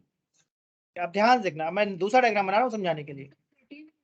39, वो पिक्चर बननी चाहिए दिमाग में। देखो मैं हमेशा हिंट देता हूँ, उस हिंट को पकड़ो। क्या सबको 5 मीटर दिख रहा है? Yes, sir. अब इसके बाद में 12 मीटर कहाँ गया था? मतलब 12 मीटर, ये समझ पा रहे हो मैं किधर बनाना चाह रहा हूँ? Vertically upward. और ये एंगल 90 लग रहा है, नहीं लग रहा तुम लोगों Yes, को? sir. Pythagoras. देखने में नहीं लग रहा, लॉजिकली सोचना पड़ेगा तुम्हें। Yes, sir. मैंने कहा ना, मैं ग्राउंड फ्लोर से 4th फ्लोर पे चढ़ गया, मतलब वर्टिकल जा रहा हूँ। तो अब थोड़ा फिगर को ध्यान से देखो, मुझे लगता है ये 13 मीटर आ जाएगा, ठीक है? जिसको इस फिगर में डाउट है उनके लिए मैं सिंपल बोलता हूँ, देखना ध्यान से। पहले मैं किधर गया था? 3 मीटर। फिर मैं किधर गया था? 4 मीटर। फिर मैं किधर गया था? 12 मीटर। फिर मैं 12 मीटर गया था। क्यूब में दिखा मैं कैसे चला? Yes, sir. पहले 3 मीटर गया, फिर 4 मीटर गया, फिर 12 मीटर गया। तो फाइनली मैं कहाँ पहुंच गया? पॉइंट डी पर, वर्टेक्स पे। Yes, sir. तो जो मुझे निकालना है एक्चुअली वो ओडी है क्या? डायगोनल ही हो गया ना, डायगोनल क्यूबॉइड निकालने वही- डायरेक्ट हो सकता है। वही समझाना चाह रहा हूँ मैं कि सीधा डायगोनल का फॉर्मूला होता है क्या? L square plus B square plus H square. ऐसा फॉर्मूला पढ़ा तुम लोगों ने? तो मुझे क्या लिखना चाहिए? 3 square plus 4 square plus 12 square करके देखो, मुझे लगता है 169 आ जाएगा। तो तुम्हारे दिमाग में क्या पिक्चर बन रही है वो इंपॉर्टेंट बात है। मैंने देखो 2D से भी बनाकर समझाने की कोशिश करी और 3D से भी समझाने की कोशिश करी। जो तुमको अच्छा लगा है वो फॉलो कर लो। और मैं बार बार एक ही बात बोलता हूँ, बहुत ज्यादा फॉर्मूला बेस्ड नहीं पढ़ो, अप्रोच बेस्ड। पिक्चर क्या बन रही है दिमाग में, वो इंपॉर्टेंट बात है, वो इंपॉर्टेंट बात है। ठीक है, और जिसका जो डाउट है भेजो मुझे। जैसे कोई और डाउट जो पूछना है? हाँ, पेपर तो लास्ट है, उसके पहले एक्सरसाइज यूनिट डायमेंशन का। एनसीईआरटी का। यस। एक मिनट बेटा, एनसीईआरटी, अच्छा ये तो चैप्टर 3 है।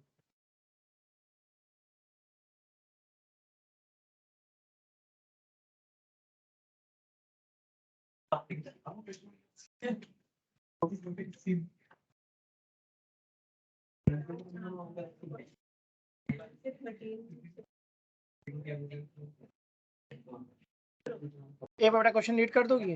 वो ढूंढना पड़ेगा मुझे इस बार। अच्छा मिल गई शायद।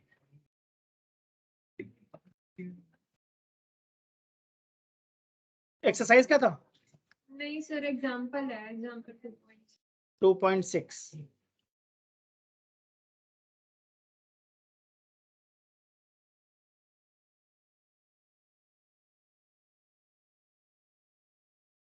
ठीक है, और सिस्टम वाले समझ गया। सर वो देखो example 2.6।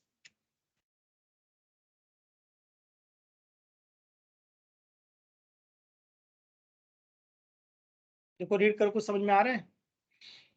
Two clocks are being tested against a standard clock located in a national laboratory at 12 noon by the standard clock. The reading of two clocks are Monday, Tuesday के हिसाब से clock 1 और clock 2 की reading दी है, right? If you are doing an experiment that requires precision time interval measurement, which of the two clocks will you prefer? दो clock है, एक clock 1 है, एक क्लॉक 2 है, राइट? पहले मैं चाहता हूँ क्लॉक 1 की रीडिंग को बहुत ध्यान से देखो और बताओ मिनिमम रीडिंग कितनी है। 11:59। एक बार देख लो जरा ध्यान से, इससे कम तो कोई नहीं है ना? हाँ मुझे लगता है ये मिनिमम है, राइट? मैक्सिमम रीडिंग कौन सी है?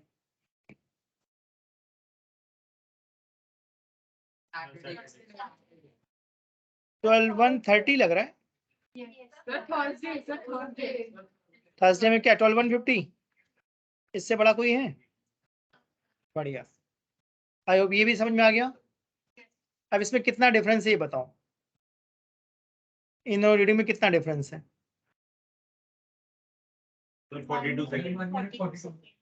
देखो इधर तो मुझे लग रहा है 52 अगर हो जाता तो 12 o'clock हो जाता ना। 52 सेकंड अगर और हो जाता तो 12 o'clock हो जाता। और आगे कितना है? 150 और है। 150 का मतलब 110 सेकंड। तो टोटल डिफरेंस कितना है?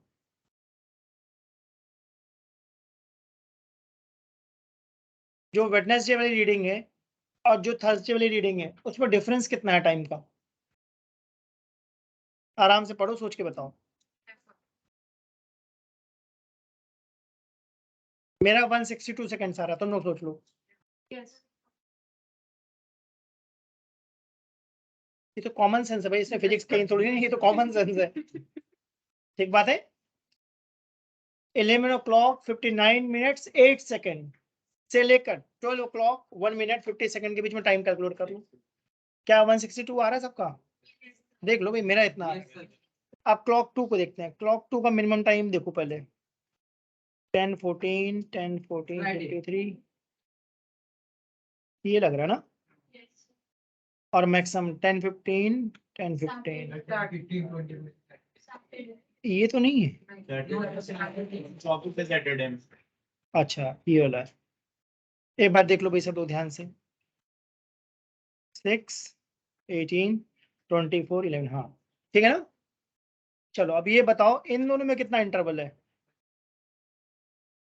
अगर 7 सेकंड आगे कर दूंगा तो 15 हो जाएगा और 24 और मतलब 31। सही है? ठीक है, अब मैं एग्जांपल देता हूँ कि हम डिस्कस क्या कर रहे हैं। ओलंपिक में अगर रेस की बात चल रही है 100 मीटर रेस की, तो उसमें जो फर्स्ट और सेकंड विनर होंगे उनमें टाइम इंटरवल 2-3 सेकंड का होगा या डेसिमल ऑफ सेकंड? मानते हो? अगर एक ने रेस कंप्लीट करी 9 सेकंड 9.17 सेकंड में, हो सकता है दूसरे ने करी हो 9.33 सेकंड पे। इसका मतलब उस मेजरमेंट को मेजर करने के लिए जो वॉच यूज करी जाती है वो बहुत ज्यादा अच्छी वॉच होनी चाहिए, जो सेकंड्स में मेजर करे या 0.01 सेकंड में मेजर करे या 0.001 कर ले तो और बढ़िया है। ये बात समझ में आई? ये बात समझ में आई सबको? इसका मतलब हम एक ऐसी वॉच चाहते हैं जो बहुत छोटे टाइम को भी कैलकुलेट कर ले। स्टॉप वॉच समझते हो? स्टॉप वॉच ठीक है ना? नॉर्मली जो हम लोग वॉच यूज करते हैं वो 1 सेकंड 2 सेकंड में चलती है, मोबाइल वाली 0.01 में चलती है। मोबाइल में भी तो एक वॉच होती है, नोटिस करी होगी तुम लोगों ने। ओलंपिक में मुझे लगता है पता नहीं कौन सी वॉच यूज करते हैं, बट मेरे हिसाब से वो और ज्यादा अच्छी क्वालिटी की वॉच होती होगी, मुझे लगता है। हाँ मतलब ये कहना चाह रहा हूँ कि वो और ज्यादा अच्छी वॉच होती है, वो 4 डेसिमल तक मेजर कर लेती हूँ। मुझे पता नहीं, but I am just guessing कि वो 1 सेकंड का भी 1000 या 10,000 पार्ट मेजर कर लेती होगी मेरे हिसाब से। तो जितना कम मेजर कर पा रही है क्या वो उतना बढ़िया वॉच है, Yes, sir. ठीक ना। अब अगर मैंने तुम्हें 2 वॉच दी, एक क्लॉक 1 एक क्लॉक 2, ठीक, तुमने क्लॉक 1 से टाइम मेजर करा मंडे ट्यूसडे वेडनेसडे, तो जो तुम्हारी क्लॉक 1 है इसका 6-7 डेज का जब टाइम का वेरिएशन मैंने नोटिस करा तो 162 सेकंड्स है। क्लॉक 2 का जब मैंने टाइम का वेरिएशन नोटिस करा ओनली 31 सेकंड्स का है। तो इसका मतलब कौन सी वॉच ज्यादा ठीक है, जिसमें वेरिएशन बहुत ज्यादा हो या बहुत कम हो, बताओ भाई। एक वेइंग, तुम्हें सिंपल एग्जांपल देता हूँ, एक वेइंग मशीन है उसमें मैं वेट मेजर करता हूँ, आज मेरा वेट 78, कल परसों हर दिन मेरा वेट 78 दिखा रही है वो मशीन। तुम्हारे पास एक मशीन है, आज तुम्हारा वेट 50 दिखा रही है, कल 100 दिखा रही है, परसों 120, चौथे दिन 10 kg। आप समझो मैं क्या बोलना चाह रहा हूँ। तो कौन सी वेइंग मशीन अच्छी है, जिसकी रीडिंग बहुत बदलती हो या थोड़ी बहुत, है ना। अब ऐसा थोड़ी नहीं कि मेरा वेट आज 78 है तो कल 85 हो जाएगा, एक दिन में थोड़ी नहीं बदल जाता, सही बात है। तो क्लॉक 1 और क्लॉक 2 में वेरिएशन बहुत ज्यादा किसमें है, तो बेटर वॉच कौन सी है, पढ़ लो आंसर इसका, देखो लॉजिकल लगा। हम वो वॉच प्रेफर करेंगे जिसका वेरिएशन बहुत ज्यादा हो या बहुत कम हो। प्रिसीजन हम 2 टर्म्स में डिफाइन कर सकते हैं, एक तो लीस्ट काउंट मिनिमम और how the measurements are closely related. Means variation must be minimum, variation must be minimum. और किसी का कोई डाउट, तब टेस्ट डिस्कस करें। किसी कोई और डाउट हो तो पूछ सकते हो बेटा अभी।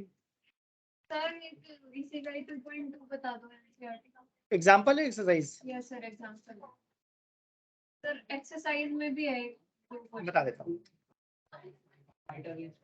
ठीक है। नहीं 2.2 नहीं कराया, 2.2 ध्यान से देखना, थोड़ा अच्छा क्वेश्चन है भैया। एग्जाम्पल 2.2 से तो रीड करो पहले फिर डिस्कस करते हैं।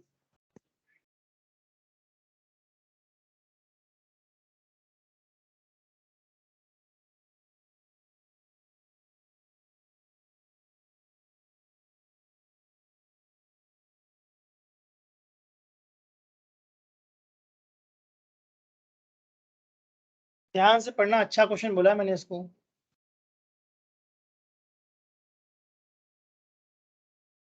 सॉल्व नहीं करना, सॉल्व मैं करूंगा, तुम लोग बस रीड करना, देखना कि दिमाग में क्या पिक्चर बन रही है। एक डायग्राम बना हुआ वो भी दिखा देता हूँ। A man wishes to estimate the distance of nearby tower from him. He stands at a point A in front of tower C and spots a very distant object O in line with AC. तो देखो इसका शायद एक diagram दिया वो दिखा देता हूँ। ये डायग्राम दिख रहा है सबको, ठीक है ना। हम लोग कहाँ पे खड़े, ए पर। ए से किसको देख रहे हैं हम, सी को, सी के थ्रू बहुत दूर किसी डिस्टेंट ऑब्जेक्ट को देख रहे हैं, दिख रहा है डायग्राम ये, ठीक है। अब क्या कह रहा है question,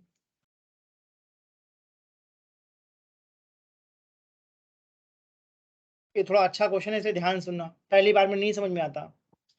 A man wishes to estimate the distance of a nearby tower from him. He stands at a point A in front of tower C. तो टावर का नाम क्या है, C, C लिख दूं, और खड़े हम कहां पर हैं, A पर। And spot a very distant object O in line with AC, यानी AC के सामने बहुत दूर कहीं पर कोई एक ऑब्जेक्ट रखा हुआ है, बहुत दूर। ये बात समझ में आई। He then walked perpendicular to AC, AC के perpendicular चले और कहां पे पहुंच गए, B पर, a distance of 100 मीटर, सही है। And looks at O and C again. Since O is very distant, बहुत दूर है, तो मुझे O वहीं दिखेगा क्या, जैसे मैं मून को देख रहा हूं, यहां से मून को देख रहा हूं, बाइक चला रहा हूं, 5 किलोमीटर दूर चला गया तब भी मुझे मून वहीं दिखेगा क्या। सही एग्जांपल दिया, बहुत दूर वाली चीज पे फर्क ही नहीं पड़ता। इसका मतलब जो तुम्हारा O ऑब्जेक्ट है वो चाहे ए से देखो चाहे बी से देखो तुमको वहीं दिखेगा ऑलमोस्ट, सही बात बोली। Since O is very distant, the direction of BO is practically the same, यानी AO और BO ऑलमोस्ट क्या है, सेम। और क्या कह रहा है आगे पढ़ते हैं। But he finds that line of sight of C shifted from the original direction by an angle 40 degree. ये ध्यान दो क्या बोला इसने, but he finds the line of sight of C shifted from original line of sight by 40 degree. इसका मतलब ए से सी पहले मुझे वाई पे दिख रहा था क्या? अगर ए से हम सी को देख रहे तो वाई एक्सिस पे दिख रहा था। अब बी से देखेंगे तो वाई एक्सिस पे नहीं दिखेगा, कुछ एंगल पे दिखेगा। कितना शिफ्ट हो गया है, ऐसा क्वेश्चन कह रहा है। सही बात बोली? तो क्या मैथ्स में हमने ऐसा पढ़ा है? Alternative triangle. क्या हमें ए बी दिया था 100 मीटर में? ठीक है ना? ठीक है, इस थीटा को हम लोग क्या बोलते हैं? पैरेलल्स। हमें निकालना क्या है? Estimate the distance of Tarsi from A. क्या हमें ए सी निकालना है? अब मेरे दिमाग में एक बेसिक ट्रिक आ रही है, tan थीटा होता है परपेंडिकुलर बाय बेस। क्या परपेंडिकुलर 100 है? क्या बेस AC है? ठीक है ना? तो क्या AC 100 अपॉन tan 40 है? अगर ये tan 45 होता तो मजा आता। क्यों? क्योंकि वैल्यू पता है 1। सही बात बोली? तो tan 40 मुझे नहीं पता tan 40 कितना होता है, बट ये पता है 1 से तो कम होता है, तो थोड़ा कम ले ले, 0.9 ले ले। ये मैं एग्जैक्ट निकालूंगा या अप्रोक्सीमेट? आई होप लॉजिकल लगा सकता हूँ। ठीक है, 0.9 मैंने गैस करा है, मुझे नहीं पता कितना होता है। पॉइंट हटाऊंगा तो 1000 बन जाएगा। 9 बन जाए 9, 9 बन जाए 9, 9 बन जाए 9, यानी 111 मीटर के आसपास कुछ आ सकता है। तो 119 आ रहा है। बेटा वो तो मैंने कहा अप्रोक्सीमेट है, मुझे नहीं पता कितना है, ये तो गैस करा मैंने। इसका मतलब 100 से ज्यादा आएगा। अब कितना ज्यादा आएगा मुझे नहीं पता, मुझे याद थोड़ी 1040 कितना होता है। सर तो निकालना होगा। अगर कॉम्पिटिटिव में आएगा आंसर में देगा 1040 कितना होता है। समझ में आया ना? अगर 1030 होता we can solve, 1045 we can solve, 1040 थोड़ी नहीं पता हमें। इसका मतलब मैंने गैस करा कि भाई 100 से ज्यादा होगा, 111 के आसपास मैंने गैस करा। तो मेरा आंसर एग्जैक्ट है या एक आइडिया दिया मैंने ऐसे सोचना है? आइडिया दिया भाई इस तरीके से सोचना। अगर तुमको एग्जैक्ट आंसर निकालना है तो दो बातें, एग्जाम में 1040 की वैल्यू देगा, अगर तुम घर पे निकालना चाहते हो तो मोबाइल पे देख लो या फिर लॉग बुक में देख लो, 1040 मिल जाएगा। गूगल पे टाइप कर दो 1040 एग्जैक्ट मिल जाएगा। ठीक बात है ना? निकाल नहीं सकते। ऐसे नहीं निकाल सकते। आपको क्या है log 3 कितना होता है, 1037 10 1 डिग्री कितना होता है, नहीं निकाल सकते ना, वो तो टेबल होता है, याद रखना पड़ता है। तो इसका मतलब एग्जाम में अगर थोड़ा अजीब वैल्यूज देगा, 1089 दे दिया, अब हमें क्या पता 1089 कितना होता है, तो एग्जाम में वो देगा उसकी वैल्यू। ठीक है, या ऑप्शन ऐसा बना देगा less than 100, equal to 100, more than 100, infinite. मतलब वो लॉजिक चेक करते हैं ना, कैलकुलेशन थोड़ी नहीं चेक करते हैं, लॉजिक चेक करते हैं। चलो और कौन सा डाउट है बताऊं? 2.26 मैंने लेजर वाले क्वेश्चन तुम लोग शायद नहीं करवाए ना, सोनार लेजर वाले, देखता हूँ वो भी करा देता हूँ।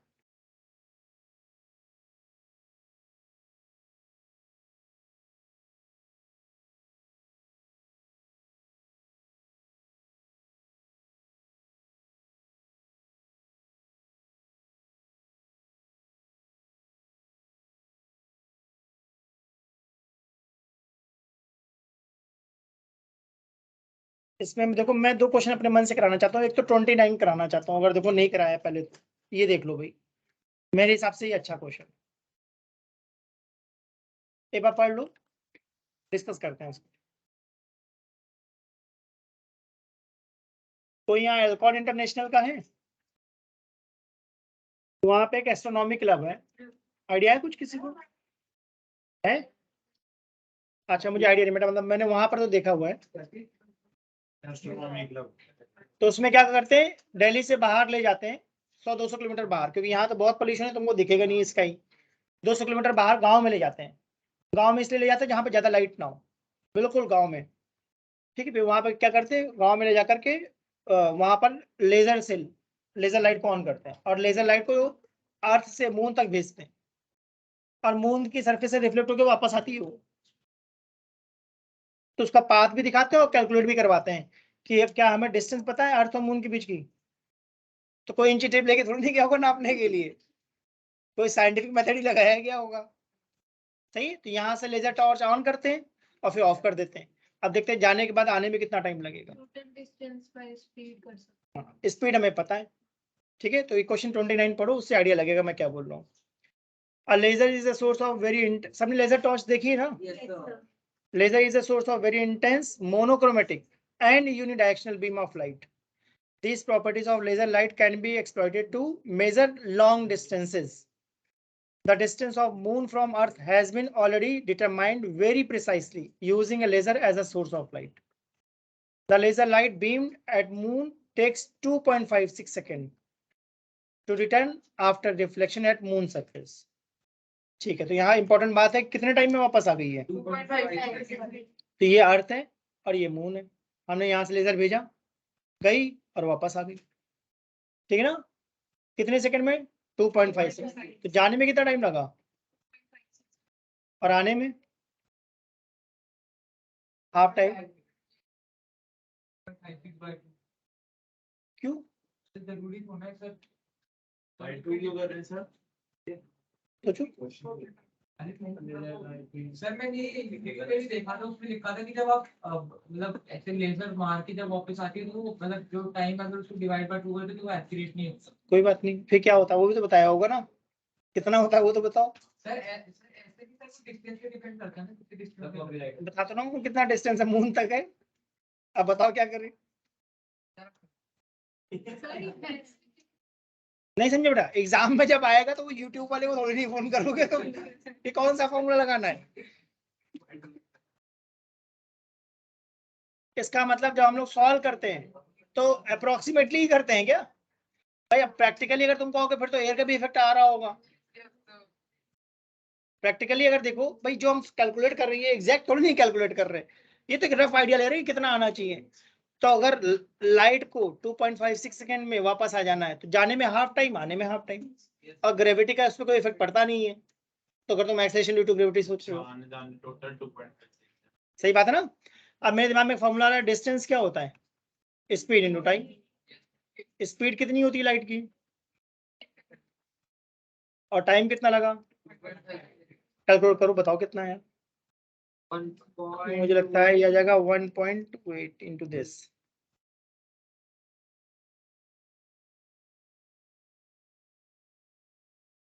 सही बात है। और जहां तक मुझे पता है 3,84,000 किलोमीटर है, तो इसी तरीके से निकाला गया होगा, ठीक है ना। इसके बाद जो भी हम मेजरमेंट करते हैं सब में एरर होता है। अब उतना माइन्यूट लेवल के एरर हमें साइंटिस्ट बन के ऑब्जर्व करना है या एग्जाम में क्वेश्चन सोल्व करना है? क्वेश्चन सोल्व करना, क्वेश्चन तो ऐसे ही सॉल्व होगा। अब मान लो तुम कहते हो जाने और आने का टाइम सेम नहीं होता, मैं कहूँगा ओके फॉर्मूला बता दो, कौन सा फॉर्मूला लगेगा फिर? भाई फिर बताना पड़ेगा ना, जाने का टाइम ज्यादा होता है, इतना ज्यादा होता है, उसका ये फॉर्मूला है। तो हम लोग तो हमेशा ये मानते हैं ना, जितना जाने का टाइम उतना आने का टाइम। और लाइट पे ग्रेविटी का तो कोई इफेक्ट पड़ता नहीं है। सही बात बोली मैंने। सन से जो लाइट आ रही है अर्थ पे ग्रेविटी है या नहीं, कोई फर्क नहीं पड़ता। एयर से फर्क पड़ता है, मीडियम से फर्क पड़ता है। जैसे 400 किलोमीटर तक क्या है? एयर है। हाँ, वैक्यूम में 3 × 10⁸ होगा। इसका मतलब अर्थ की सरफेस से 400 किलोमीटर तक जाने में जो टाइम लगेगा वो ज्यादा होगा एज कम्पेयर टू जो हमने सोचा।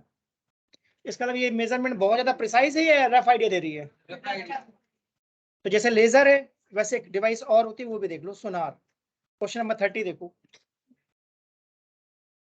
जल्दी से पढ़ो 30 भी।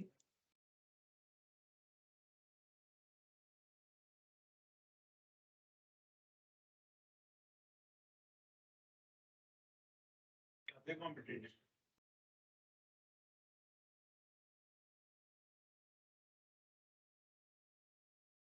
10 के क्वेश्चन ही नहीं है। कोई बात नहीं, अब बता दिया ना मैंने। ढूंढना मिलेगा क्यों नहीं मिलेगा। एग्जाम में बहुत कुछ ऐसा होगा जो बुक में नहीं होगा बेटा, एग्जाम में तो बहुत कुछ ऐसा होता है। क्वेश्चन आंसर दे रखे बस सॉल्व करो। तो थ्योरी कहाँ दी है? थ्योरी देनी भी नहीं चाहिए भाई, ये तो कॉमन सेंस है। Distance equal to speed into time. Exam में कुछ भी आ जाता है बेटा, कुछ भी, बट जो आता है उसका आइडिया होना चाहिए। ऐसा थोड़ी नहीं कि तुमको पता नहीं है डिस्टेंस कैसे निकालते हैं। वही चीज हो गई, मतलब ऑलमोस्ट सेम क्वेश्चन है। ऑलमोस्ट सेम क्वेश्चन है। इस बार मैंने क्या करा, लाइट की जगह क्या यूज कर लिया है? कौन सी वेव? 2.14 आ रहेगा। पहले वेव कौन सी यूज करेंगे? किसी को आइडिया है सोनार में कौन सी वेव यूज करते हैं? सबमरीन वगैरह में अगर टॉर्पीडो वगैरह फायर करते हैं, सबमरीन कैसे लोकेट करेगी? सोनार का सिंपल यूज क्या है? डेप्थ ऑफ सी। और अच्छा यूज क्या है कि भाई अगर तुम सबमरीन चला रहे हो और तुम्हारे आसपास किसी ने फायर कर दिया मिसाइल, तो उससे बचना भी तो है। एयरक्राफ्ट में तो यूज करते हैं, मिसाइल फायर करो तो बचने के लिए यूज करते हैं, नहीं करते? वो रेडार में, रेडार समझते हो? इसमें ये बोला जा रहा है कि जो तुमने फायर करा और जो वापस आया उसमें टाइम कितना है? 77 सेकेंड। तो डिस्टेंस में जब लिखूंगा स्पीड इंटू टाइम, तो स्पीड कितनी डालूंगा? 1450। यानी सोनार में हम कौन सी वेव यूज करते हैं? साउंड वेव, ठीक है ना? और टाइम कितना डालूंगा? बस सॉल्व कर लेना, आंसर आ जाएगा। ठीक है, इसको नोट कर लो, बाकी जिसका जो डाउट है मुझसे ऐसे पूछ लो। आज इतना ही करेंगे, ठीक है? ये लिख लो इसको कि अगर एग्जाम में क्वेश्चन आया तो कर लोगे।